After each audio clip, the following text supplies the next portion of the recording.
حالانکہ یہ جملے اتنے برے ہیں، اگر ان کے برے پن پر غور کیا جائے، ان جملوں کے خطرناکی پر غور کیا جائے، تو یہ جملے اتنے خطرناک ہیں کہ فرعون نے بھی اتنے برے جملے نہیں بولے۔ فرعون نے بھی لوگوں سے کہا تھا انا ربکم الاعلی، تم ہمیں اپنا رب کہو، میں تمہارا رب ہوں۔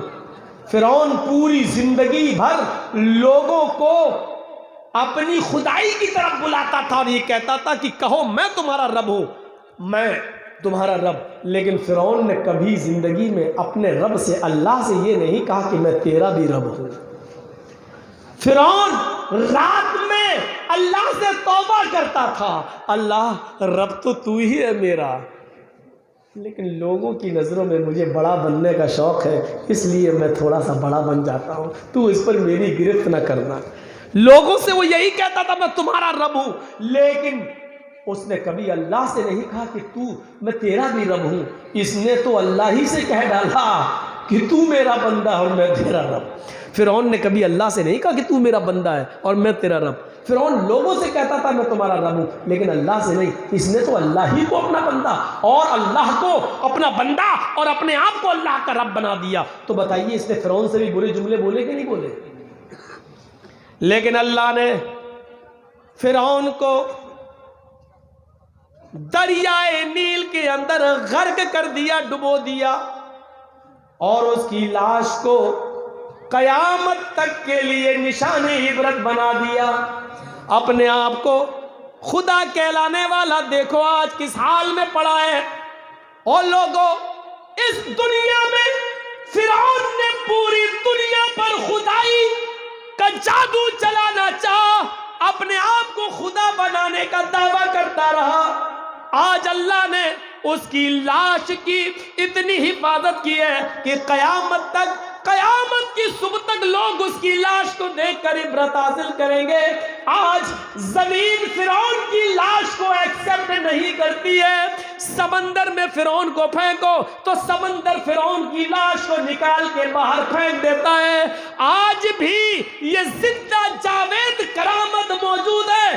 آج بھی فرعون کی لاش کو زمین میں دفن کرو تو زمین فرعون کی لاش کو نکال کر باہر پھینک دیتی ہے۔ زمین اس کو ایکسپٹ نہیں کرتی، سمندر اس کو ایکسپٹ نہیں کرتا، دریا اس کو ایکسپٹ نہیں کرتی۔ آج بھی فرعون کی لاش مصر کے میوزیم میں رکھی ہوئی ہے، جو لوگوں کو عبرت دے رہی ہے۔ لوگوں، اپنے آپ کو خدا کہلانے والا دیکھو، اپنی آنکھیں نہیں کھول سکتا ہے، اپنے پیر سیدھے نہیں کر سکتا ہے، اپنی کمر نہیں موڑ سکتا ہے، اس کا گوشت ختم ہو چکا ہے، صرف ہڈیوں کا ایک ڈھانچہ رہ گیا ہے۔ اور لوگوں، اللہ کا مقابلہ کرنے والے کا انجام دیکھو، قیامت کی صبح تک اس کا انجام دیکھتے رہو۔ اپنے آپ کو تکبر سے بچاؤ۔ اس دنیا میں ہم سب کا رب ایک ہے، اور اس کا مقابلہ کرنے کی کوشش نہ کرو، اس کے بتائے ہوئے احکامات پر چلتے رہو، ورنہ ہم نے فرعون کو نہیں چھوڑا۔ تمہاری بساط کیا ہے؟ تمہاری حیثیت کیا ہے؟ ہماری اور آپ کی حیثیت کیا ہے؟ نشان عبرت بنا دیا۔ ظالموں کا انجام ہمیشہ ایسا ہی ہوا ہے، ہمیشہ ایسا ہی ہوا ہے۔ اور آج بھی جو ظلم کر رہے ہیں، چاہے وہ مسلمانوں پر ہو رہا ہو یا کسانوں پر ہو رہا ہو یا کسی اور شکل میں، ہمارے اس دیش پر ہی ظلم کیوں نہ ہو رہا ہو، ہماری دیش کی سرکاری چیزیں آج نیلام ہو رہی ہیں اور آج وہ سرکاری نہ رہی ہیں۔ آج ان پر بڑے بڑے امیروں کا خود تسلط ہوتا چلا جا رہا ہے۔ ہمارا ملک، ہمارا دیش بکتا جا رہا ہے۔ یہ دیش پر بھی ظلم، اور جو ظالم ان تمام مظالم کو ڈھا رہا ہے، ان تمام ظلموں کو ڈھا رہا ہے، اس کا انجام بھی قارون و فرعون سے کم نہیں ہوگا۔ یہ آنے والی ہسٹری بتائے گی، یہ آنے والا، میری بھائیو، تاریخ بتائے گی، آنے والا کلچر، آنے والی تہذیب دیکھے گی کہ جس طرح حجاج کا نام، ہٹلر کا نام ظالموں میں لکھا جاتا ہے اور نمرود کا نام اتہاس میں ظالموں میں لکھا گیا ہے، اسی طریقے سے ظلم و ستم کرنے والے ناگرکوں پر اور خود اس دیش پر ظلم کرنے والوں کا اتہاس میں کوئی اچھا نام نہیں لکھا جائے گا. ہماری نہیں، ہم اپنی زندگی میں ان کا اتہاس نہ پڑھ سکیں، لیکن ہماری آنے والی نسلیں ہماری ریڑھ کی ہڈی کے نطفے سے پیدا ہونے والی اولادیں اور ان اولادوں کی اولادیں یاد رکھیں گی اس ظلم و اس ظالم کا نام ہسٹری میں کیسا آئے گا، اس کو کس نام سے یاد کیا جائے گا، یہ آنے والا وقت بتائے گا. کیونکہ تاریخ اپنے آپ کو دہراتی ہے، اتہاس اپنے آپ کو دہراتا ہے. ظالموں کو کئی پناہ نہیں ملی، 2 گج زمین بھی نہ ملی کوئے یار میں. میرے بھائیوں، ایسے لوگوں کے مرنے کے بعد لوگ تھوک کر کہتے ہیں کہ اچھا ہوا آج ایک ظالم سے چھٹکارا ملا. اسی لیے اللہ تعالیٰ نے ہمارے نبی محمد رسول اللہ کو اس دنیا میں بھیجا تو سب سے پہلے ظلم کے خلاف آواز اٹھانے کے لیے بھیجا، اور فرمایا اللہ کے نبی نے انصر اخاک ظالما او مظلوما، اور لوگوں اپنے بھائی کی مدد کرو، چاہے وہ ظالم ہو یا مظلوم، چاہے وہ ظالم ہو یا مظلوم. صحابہ نے کہا اللہ کے رسول مظلوم کی مدد تو کرنا چاہیے لیکن ظالم کی نہیں، ظالم کی مدد کیوں کروں؟ تو اللہ کے نبی فرماتے ظالم کی مدد یہ ہے اس کو اپنے بھائی پر ظلم کرنے سے روک دو، ظالم کو ظلم نہ کرنے دو اور مظلوم پر ظلم نہ ہونے دو. ظالم کو ظلم سے روک دو، یہ ظالم کی مدد ہے. پھر اللہ تعالیٰ نے خدا ہمارے نبی سے کہا کہ سنو، مظلوم کی بد دعا جب نکلتی ہے تو مظلوم کی آہت جب اس کی زبان سے نکلتی ہے تو سیدھے وہ عرش کے پاس میرے پاس آتی ہے، آسمان کے فرشتے آٹومیٹک دروازہ کھول دیتے ہیں. مظلوم کی آہت کے آگے فرشتے رکاوٹ نہیں بنتے. جیسی یہ آواز جاتی ہے مظلوم کی بد دعا جب نکلتی ہے تو پہلا دروازہ کھلتا ہے، دوسرے دروازے پہ جاتی ہے فرشتہ ہٹ جاتا ہے، تیسرے دروازے پہ جاتی ہے فرشتہ دروازہ کھول دیتا ہے. یہ ڈائریکٹ اللہ کے عرش سے ٹکراتی ہے. اللہ کے نبی فرماتے ہیں کہ اللہ نے فرمایا اتق دعوت المظلوم فإنها بینی و بینکم حجاب، میرے اور اس کے درمیان کوئی حجاب نہیں ہے. مظلوم کی بد دعا سے بچو، میرے اور اس کے درمیان کوئی پردہ نہیں ہے، وہ ڈائریکٹ میرے پاس آتی ہے، اور جس کا کوئی نہیں ہوتا پھر اس کا میں ہوتا ہوں. پھر اس مظلوم کو اس دنیا میں ایسی مدد دیتا ہوں اور ظالم کو لوگوں کے سامنے نشان عبرت بنا دیتا ہوں.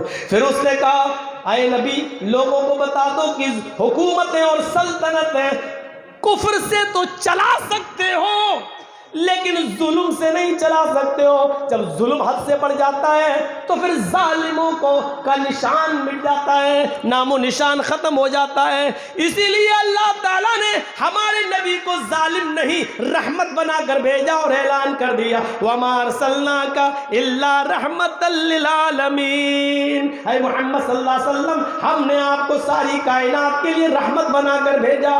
پھر ایسی رحمت کہ اللہ کے رسول جنگل میں لیٹرین کے لیے جا رہے ہیں اور آپ کا پانی کا برتن ابو سعید خدری پکڑے ہوئے ہیں، ایک صحابی رسول. تھوڑی دور جنگل میں جانے کے بعد ابو سعید خدری نے کہا اے اللہ کے رسول جنگل آ گیا ہے، یہ درخت بنے ہوئے جھاڑیاں آپ یہاں چلے جائیے اور لیٹرین کرائیے. پانی کا برتن اللہ کے نبی نے لے لیا، اللہ کے رسول قضاء حاجت کے لیے چلے گئے. ابو داؤد کے صفحات پر یہ منظر دیکھا جا سکتا ہے. اللہ کے نبی لیٹرین کے لیے جھاڑیوں میں چلے گئے اور ابو سعید خدری ایک پیڑ کے نیچے بیٹھ گئے کہ اللہ کے نبی آئیں گے تو ساتھ میں ہم چلے جائیں گے گھر. بیٹھے جس پیڑ کے نیچے بیٹھے اسی پیڑ کے اوپر ایک چڑیا کا گھونسلہ ہے. اس چڑیا کے چھوٹے چھوٹے 2 بچے اس گھونسلے میں چیں چیں کر رہے ہیں. ابو سعید خدری نے چڑھ کے دیکھا تو 2 چھوٹے چھوٹے بچے ان کو بہت خوبصورت لگے. انہوں نے ان دونوں چھوٹے بچوں کو لے لیا، اپنے گھر میں لے جاؤں گا، ان کو پالوں گا، ان کو پوسوں گا، یہ بڑے خوبصورت بچے ہیں. تھوڑی دیر کے بعد کیا دیکھتے ہیں کہ چڑیا آئی، اس کے منہ میں دانا تھا، وہ اپنے بچوں کو کے لیے دانا لینے گئی تھی، اپنی چونچ میں دانا لے کر آئی کہ میں اپنے بچے کو دے دوں. لیکن جب گھونسلے میں دیکھتی ہے کہ بچے نہیں ہیں تو دانا اسی گھونسلے میں رہ گیا اور چی چی کرنے لگی گویا کہ وہ اپنے بچوں کو آواز دے رہی ہو. اس نے کان لگایا تو اس کو چی چی کی آواز نیچے ہی سنائی دی۔ چڑیا نے دیکھ لیا کہ ایک آدمی ہے اور اس کے ہاتھ میں 2 چھوٹے چھوٹے بچے ہیں۔ وہ نیچے اترتی ہے، ابو سعید خدری کے سر پر مارتی ہے اور اوپر اڑ جاتی ہے۔ پھر ابو سعید خدری ان بچوں کو دیکھتے ہیں، پھر وہ چڑیا نیچے آتی ہے اور ابو سعید خدری کے سر پہ پر مار کے بھاگ جاتی ہے، گویا کہ وہ یہ کہہ رہی ہے کہ میرے بچوں کو میرے حوالے کر دو، مجھے میرے بچے چاہیے۔ اتنے میں اللہ کے رسول لیٹرین سے فارغ ہو کر آ رہے ہیں، آپ نے دیکھا چڑیا ابو سعید خدری کے سر پہ منڈلا رہی ہے اور ابو سعید خدری کے ہاتھ میں 2 بچے ہیں۔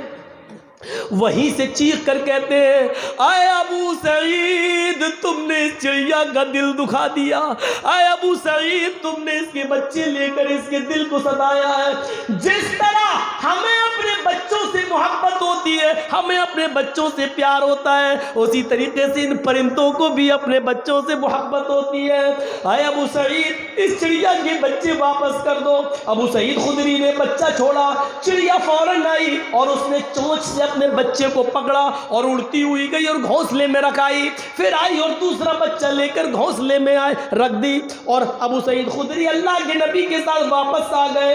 ابو سعید خدری کہتے ہیں کہ میں 3 دن یا 4 دن کے بعد اسی جنگل میں گیا اور میں نے سوچا کہ کچھ دانہ لے جاؤں اور اس چڑیا کے گھونسلے میں ڈال دوں۔ جو چڑیا اپنے بچوں کے لیے ادھر ادھر سے دانہ لے کے آتی ہے تو ہم ہی تھوڑا سا دانہ لے جائیں اور اس کے گھونسلے میں رکھائیں۔ 3 یا 4 دن کے بعد جب میں اس جنگل میں پہنچا تو کیا دیکھتا ہوں، اس چڑیا کا گھونسلہ بھی یہاں نہیں رہا، چڑیا دوسری جگہ اپنا گھونسلہ بنا لی ہے اور اپنے بچوں کو یہاں سے لے گئی ہے، کیونکہ وہ سمجھ گئی کہ یہاں میرے بچے محفوظ نہیں ہیں۔ آج کسی نے پکڑا کل کوئی اور بھی لے جا سکتا ہے۔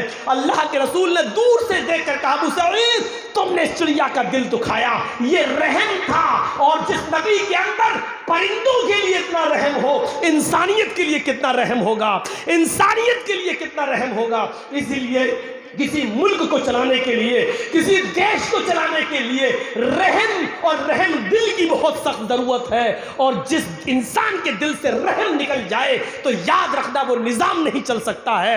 اور اگر کسی بھی بادشاہ اور کسی بھی سربراہ اور کسی بھی سپر پاور آدمی کے اندر سے اگر رحم کا جذبہ نکل جائے تو وہ دیش کو بھی بربادی کے دہانے پر لے جائے گا، کیونکہ جب رحم نہیں ہے تو وہ دیش پر بھی ظلم کرے گا اور دیش واسیوں پر بھی ظلم کرے گا۔ اس لیے رحم کا ہونا اور رحم دل کا ہونا ضروری ہے، اور اسی لیے اللہ تعالیٰ نے محمد رسول اللہ کو پوری دنیا کے لیے رحمت بنا کر بھیجا تھا، تاکہ پوری دنیا کا نظام اچھی طریقے سے چلتا رہے۔ اس لیے یاد رکھنا، جن لوگوں کے دلوں سے رحم نکال لیا گیا تاریخ نے ان کو معاف نہیں کیا، بعد میں آنے والے وقت میں ان کو دہرایا، اور آج دیکھ لو کسی کو ہٹلر کہا جا رہا ہے، کسی کو ظالم کہا جا رہا ہے، کسی کو کچھ کہا جا رہا ہے، کسی کو کچھ۔ تاریخ نے ان کو معاف نہیں کیا اور تاریخ کبھی کسی کو معاف نہیں کرتی۔